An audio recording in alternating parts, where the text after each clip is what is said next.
కాంగ్రెస్ మూడో list release అట. రాష్ట్రంలో 5 సీట్లకు అభ్యర్థులు ఖరారు. పెద్దపల్లి నుంచి గడ్డం వంశీకృష్ణ, మల్కాజ్గిరి నుంచి పట్నం సునీతారెడ్డి, సికింద్రాబాద్ బరిలో దానం నాగేందర్, చేవెళ్ల బరిలో రంజిత్ రెడ్డి, మల్లు రవికి నాగర్ కర్నూలు టికెట్. ఇప్పటికే ఫస్ట్ లిస్టులో 4 సీట్లకు ప్రకటన. హోలీ తర్వాత మరో 8 సీట్ల పైన నిర్ణయం అట. గడ్డం వంశీ పెద్దపల్లి నుంచి ఆయన పోటీ చేయబోతున్నారు. వివేక్ కొడుకు సునీత, ఏం పేరు పట్నం సునీతారెడ్డి, పట్నం మహేందర్ రెడ్డి భార్య.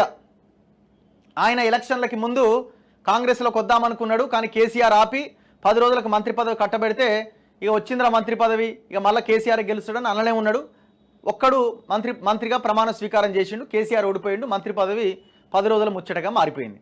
మళ్ళీ ఏం చేయాలి? మరి పవర్ లేదు కదా, మనోళ్ళైనా ఇప్పుడు అధికారంలోకి వచ్చింది, మన వర్గమే కదా, చలో వాళ్ళు పిలిచిర్రు, ఈయన పోయిండు. మరి నేనేమో ఎమ్మెల్సీగా ఉన్నా, మరి నేను నా భార్యకు కూడా టికెట్ కావాలి, ఇద్దాం, మనోళ్ళే కదా, చలో ఆమెకి ఎంపీ, ఆయనకి ఇప్పుడు శాసన మండలిలో చీఫ్ విప్ పదవి ఇవ్వబోతున్నారట. మరి ఇప్పుడు ఇక్కడ మరి మల్కాజ్గిరి చేవెళ్ళలో పోటీ చేయాలి కదా, మరి మల్కాజ్గిరికి ఎందుకు వచ్చిండు? లేదు చేవెళ్ళలో మన దోస్తు రంజిత్ రెడ్డి ఉన్నాడు, మరి ఆయన గతంలో మరి ఇప్పుడు ఎట్లా ఈ క్లాష్ అవుతుంది కదా అంటే, లేదు నువ్వు ఈడుండు నేను ఆడుంటా, అందుకే రంజిత్ రెడ్డి ఏమో ఈడ, ఆయన ఏమో ఆడ. కేసీఆర్ ప్రభుత్వ హయాంలో మొత్తం తెలంగాణ జాతి సంపదని దిగమింగిన దొంగలకి టికెట్లు ఇచ్చింది వాళ్ళ కాంగ్రెస్ పార్టీ. ఏం చెప్పుకుంటారు ఇక తెలంగాణ పునర్నిర్మాణం అని? ఏం చెప్పుకుంటారు మీరు తెలంగాణ పునర్నిర్మాణం అని? ఈయన వివేక్ కొడుకు, ఈయన పట్నం మహేందర్ రెడ్డి భార్య, మల్లు రవి, మల్లు భట్టి విక్రమార్క అన్ననో తమ్ముడు. ఈయనకి నాగర్ కర్నూలు టికెట్ ఇస్తున్నారు.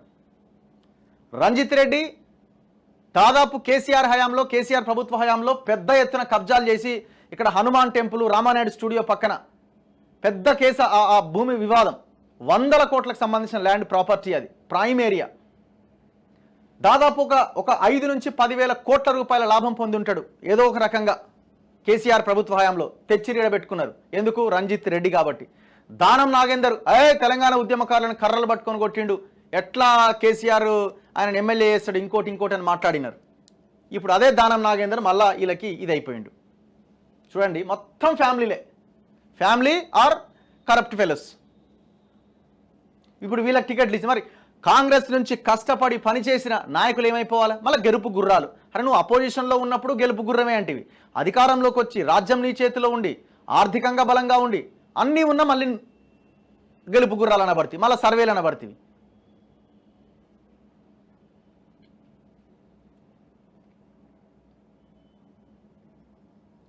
లోక్సభ ఎన్నికల్లో పోటీ చేసేదామపై అభ్యర్థుల మూడో లిస్టును కాంగ్రెస్ పార్టీ రిలీజ్ చేసింది.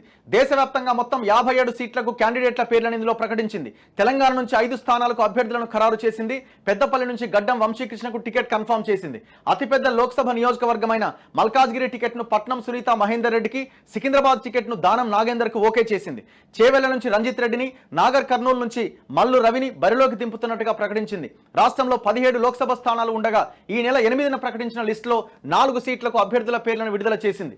కర్ణాటకలో 17 సీట్లకు Congress party national general secretary KC Venugopal గురువారం దేశవ్యాప్తంగా 57 మంది అభ్యర్థులతో థర్డ్ లిస్ట్ విడుదల చేశారు. ఇందులో కర్ణాటకలో 17 సీట్లకు, గుజరాత్లో 11 సీట్లకు, మహారాష్ట్రలో 7 సీట్లకు, పశ్చిమ బెంగాల్లో 8 సీట్లకు, తెలంగాణలో 5 సీట్లకు అభ్యర్థులను ప్రకటించారు. అదేవిధంగా అరుణాచల్ ప్రదేశ్లో 2 సీట్లకు, పుదుచ్చేరిలో 1 సీటుకు క్యాండిడేట్స్ను అనౌన్స్ చేశారు. ఇంకా మన దగ్గర 8 సీట్లు కాంగ్రెస్ పార్టీ అనౌన్స్ చేయాల్సినవి ఉన్నాయి. ఇక రిజర్వ్డ్ స్థానాల్లో 2 మాల సామాజిక వర్గానికే ఇచ్చారు. ఎవరు?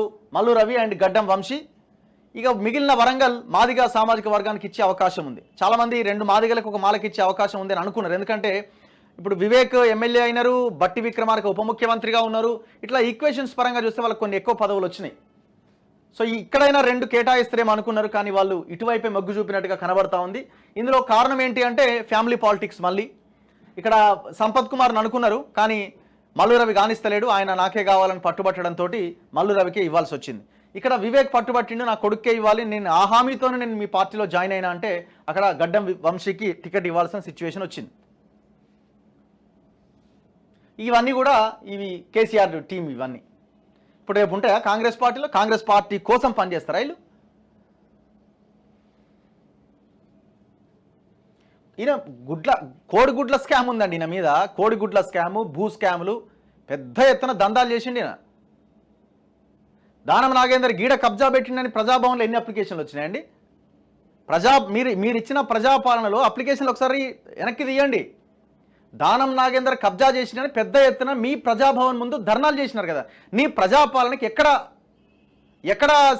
ఇది ఉన్నది, నిజాయితీ ఉన్నది? ఎవడి మీదనైతే వచ్చి కంప్లైంట్ ఇచ్చినారో ఆయనకే టికెట్ ఇస్తారు మీరు.